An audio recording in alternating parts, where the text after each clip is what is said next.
इसे आजमाइश नहीं कहोगे तो क्या कहोगे?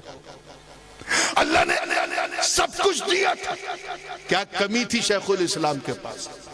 जाहो जलाल उनके पास, फजलो कमाल उनके पास, हुस्नो जमाल उनके पास, जूदो नवाल उनके पास, इमामत उनके पास, क़यादत उनके पास, विलायत उनके पास, करामत उनके पास, खिताबत उनके पास, खानदान तो डीएनए गौसे आजम का, सिलसिला तो सल्तनत सिमनान के तारिक मखदूम अशरफ का सिलसिला, गरीब नवाज की गुलामी का पट्टा तो उनके गले में, बैकग्राउंड ऐसा कि दादा इमाम हसन है तो नाना इमाम हुसैन।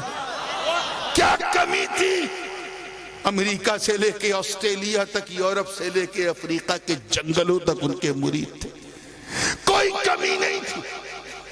मगर एक आजमाइश और आई, और वो ये कि अल्लाह ने आपकी दुआओं से न जाने कितनों को औलाद दे दी, लेकिन खुद इन्हें औलाद अता नहीं की। इस आजमाइश पे शेखुल इस्लाम ये भी बड़ी गिरा गुजरी थी, बड़ी सख्त थी, बड़ी मुश्किल तरीन थी, मगर आप रब की रजा से राजी थे।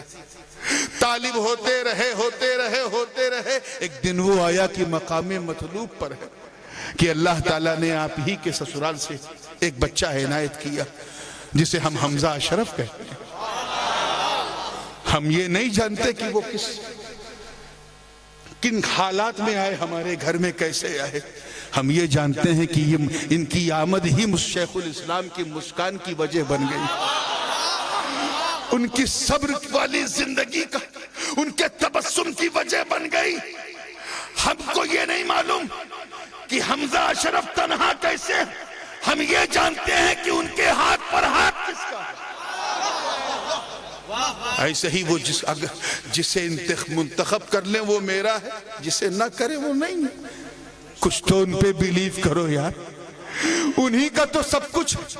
आज पूरा खानदान मुहद्दिस आजम उन्हीं के नाम से जाना भी जाता है, पहचाना भी जाता है। फैसले लोग करते हैं, पलटते भी हैं फैसले से, कभी हालात पलटाते हैं, कभी वाकयात पलटाते हैं, लेकिन जिन फैसलों में साजिशें होती हैं ना, वो फैसले देर तक नहीं चलते, वो 4, 5, 6 दिन में, 1 हफ्ते में खत्म हो जाते हैं।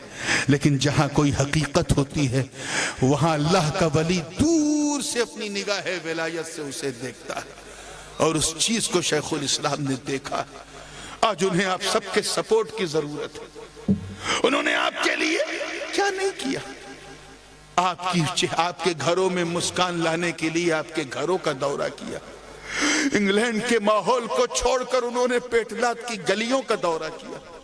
उन्होंने आपके लिए अपना सब कुछ कुर्बान किया, अपना वक्त दिया, तकरीरें करके आपके ईमान की हिफाजत की, सुन्नियत समझा के आपकी सुन्नियत को बचाया, बदअकीदगी के जाल से निकालने के लिए आपको कितना लंबा लंबा वक्त दिया।